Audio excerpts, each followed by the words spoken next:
বাজতে যায় এখনো কোনো পিউ রেডি হওয়া হচ্ছে না। ঘুম থেকে উঠেছি 6:30 6:30 সময়। 6:30?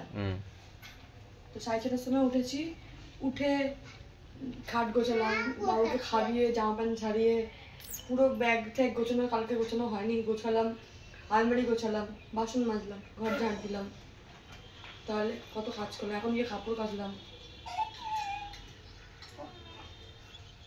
আচ্ছা আমি কি দেখাতে পারি গিফটটা? কেমন দেখাতে পারিস?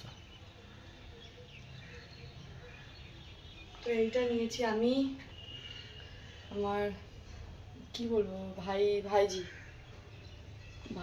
বা যাই হোক, ওকে মুখে হাতে গিফট দেবো। এই কানের দুলটা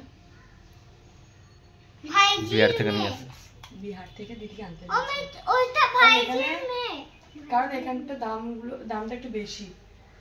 বিহারে সোনার দাম কম, এখানে সোনার দাম কম, এখানে বেশি কেন জানি না। খুব যেন খিদে পেয়েছে, শোনো জানিস তো, আমি কিছু বলতেই পারছি না, ওয়ার্ডলেস হয়ে গেছে।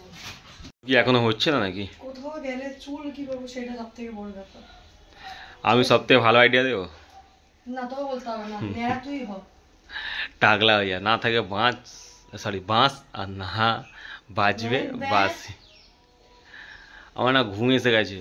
আমি কালকে রাত্রে শুয়েছি রাত 3টে 3:30 নাগাদ এরকম কিছু হবে, আর উঠেছি 6টার সময়। একটা ভালো বাংলা মুভি দেখছিলাম, কারণ বাংলা মুভি আমি দেখি না, ওই মুভিটা দেখে আমার খুবই পছন্দ হয়েছে, বহুরূপী, খুব ভালো মুভি। আমি পিউকে বলছিলাম যে পিউ তুই একবার দেখ, খুব সুন্দর মুভিটা।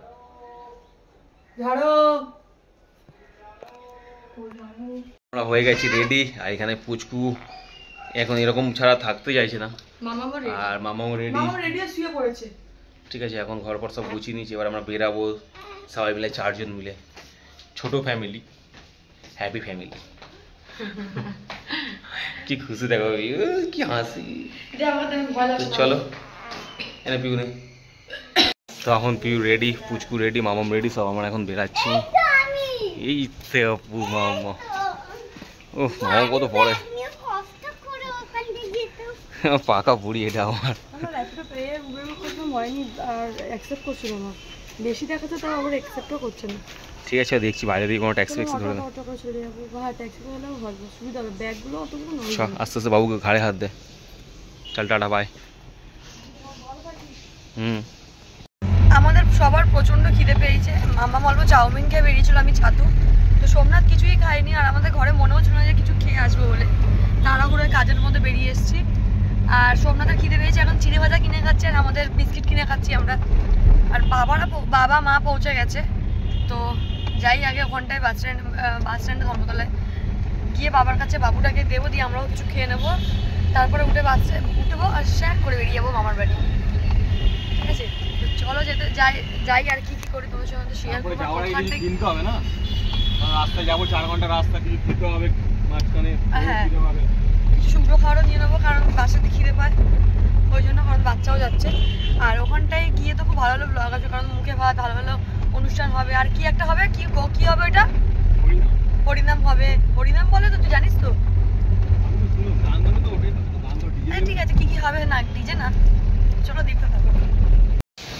তো এখন আমরা চলে এসেছি ধর্মতলাতে, আর পিউ গাড়ি থেকে নেমে গেছে, ট্যাক্সি থেকে। ওর মা বাবা সবাই বসে সব ওয়েট করছে, কচুরি খাবে বলে। এখন ও তোমাকে খুঁজছিল সকাল থেকে, পুচকু।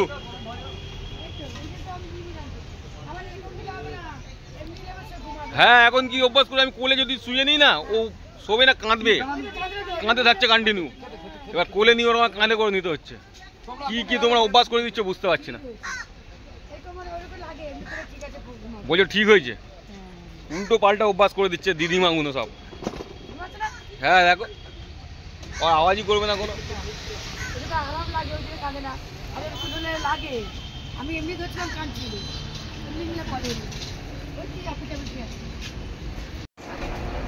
শান্তি এলো না,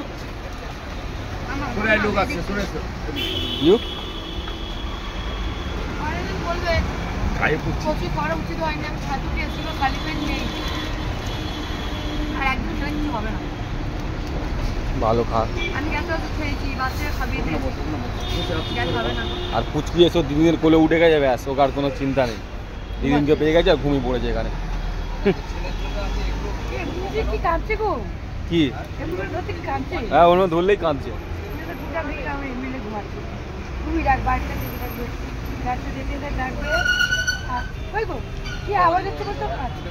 তো পুজো আর সব শাশুড়ি মা সব চলে যাচ্ছে। তুমি তোমার বাপের বাড়ি যাচ্ছ আর তুই ওর মামার বাড়ি যাচ্ছে।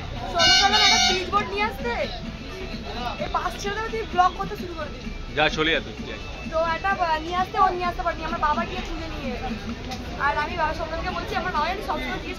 তুই আমরা চলে এসেছি মেদিনীপুর পিউর মামার বাড়ি। আর বাস থেকে আমরা সবাই নেমে গেছি, লাগেজ টাগেজ আমার সব হয়ে গেছে। আমি সব নিয়ে একসঙ্গে পারবে না তো, এই ছোট ব্যাগটা তুই নে। মামা তুমি দিদিকে দাও, দিদিকে দাও মামা। আমি রসগোল্লা নিয়ে अच्छा मसला বাবু हम लोग के ভোলাদা তো এখন এদের ঘরেই থাকে, हम लोग के ভোলা তো এদের ঘরে একসঙ্গে নিয়ে না তাও দিন আনি না। আর আমার পুচকু এসছে ও দাদুর বাড়িতে, মানে মায়ের মামার বাড়িতে, ওরও মামার বাড়ি চলে এসছে। আমি গিয়ে ঠিক করে দিচ্ছি। আর মামা দেখো হাতটা এখানে কেটে গেছে, আমি গিয়ে ঠিক করে দিচ্ছি। চলো বেটা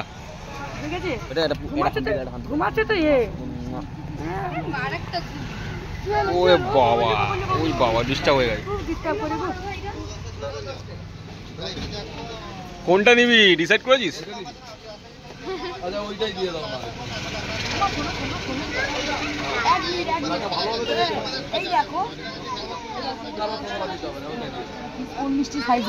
আরে বড় দেখলে টেস্ট দেখতে না। ওইটাই দাও।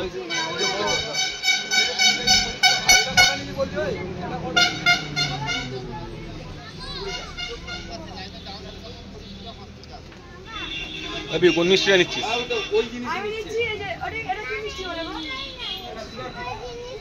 সুগার ফ্রি নিচ্ছিস কেন? মিষ্টি তো খেতে মিষ্টি তো নাকি একদম মিষ্টি হালকা মিষ্টি। আর সুগার ফ্রি নিচ্ছিস কেন? দেখা অন্য মিষ্টি নেই। ভালো খেতে একটা দাও আমাকে। এটা না, এটা ভালো খেতে না, এটা খেতে ভালো। তোদের এপি আমার জন্য ছানা পোড়া নিস। দাও এটা বাটিতে দাও দাও। আমার এখানে এলে ছানা পোড়া খেতে ভালো লাগে। মিষ্টি সাইজটা কত বড় বড়? এমন করছে না কই মিষ্টি দেখেন। আমাদের ওখানে এটুকু 10 টাকা, এটা এত বড় 10 টাকা। এটা দেখো। এ বলছে মনে হচ্ছে আমি 1 বছর দেশে আসিনি, ওর নিজের বাড়িতে বলছে আমি 1 বছর দেশে আসিনি। ওই দেখো এই হচ্ছে আমার বড় দাদা। চেয়ারে দেখেছো সব আমরা একই, সব মোটা মোটা। আমি এসে গেছি, ওখানে প্যান্ডেলও স্টার্ট হয়ে গেছে। আর এখানে পুকুর পুরো ডুবে গেছে। আমি না নন্নর খোঁজি, তার কারণ হচ্ছে আমি একটু হিল পরে এসেছি। আর এখানটা টেরা বেঁকা রাস্তা তো আমি আর নড়তে পারছি না। আর হিল পরা অভ্যেসও আমার অনেকদিন আগেই চলে গেছে।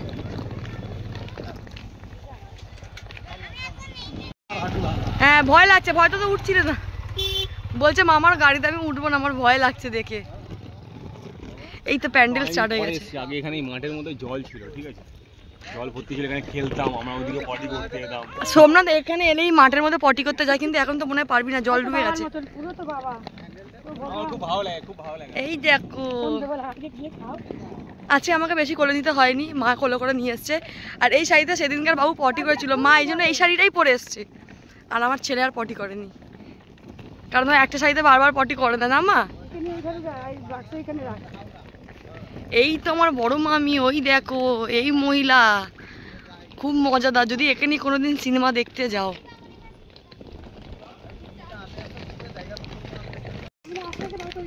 পিউ চলে এসছে ওর মামার বাড়িতে। আর পিউর মামার ছেলের মেয়ের কালকে হচ্ছে মুখে ভাত, মানে যেটা বলে অন্নপ্রাশন। খুব সুন্দর করে গেট সাজাচ্ছে এখানে, আর লাইটও লাগাবে। আমি নাইটিও নিয়ে এসেছি, নাইট ড্রেস নিয়ে এসেছি কিনা ভাবছি না। এখানটায় মামি শাড়ি পরবো, গ্রামে এসে শাড়ি পরবি, মজা আলাদা, তাই কি না? আরে মেন কথা কি বলতো, কোলে নিয়ে উঠতে বসতে হয় না, আমি ওটা পারি না। সবাই যারা শাড়ি পরতে পারে না তারাই আমার কথাটা বুঝতে পারে। আর মাম্মাম এদিকে আসো, কারণ চারিদিকে পুকুর আছে তো, মাম্মামকে দেখে ভয় লাগে। এর আগে একবার মাম্মাম পুকুর ডুবে গেছে, এর আগে একবার ডুবে গেছিল, পড়ে গেছিল, কি অবস্থা। এসে গেছি, এটা আমার বড় মামার ঘর। এই মন্দিরটা দেখে আসো, আমাদের ঘরে গেছিলাম নেমন্তন্ন করতে। এই মন্দিরের যখন পুজো হয় মানে মন্দির প্রতিষ্ঠান হয় ওটা হয়তো না, দান দেয়। তো সোমনাথ আর আসেনি তখন তো অটো চালাতো, ওর সময় ছুটি পেতো না, ছুটি দিত না। আর এই মন্দিরটা খুব সুন্দর সাইজে পায় সোমনাথ। এর নিয়মই আছে এখানে, তুলসী মঞ্চ আমি দেখছিলাম আমার সময় 2-3 জায়গায় এরকম উঁচু করে কি সুন্দর এটা করে তুলসী দেখা, মঞ্চ এটা খুব করাটা। সুন্দর লাগছে। আর এই যে মিউজিকের এগুলো দেখছে সব, এগুলো আমার ছোট মামার ছেলে, মানে যেগুলো বুক করে, মানে হ্যাঁ উনি মানে ভাড়া ফাড়া দেয়, সাউন্ড সিস্টেমের সব ওরই। ছোট মামার ছেলে। যা এবারে প্রচুর খাইয়ে দেওয়ালে।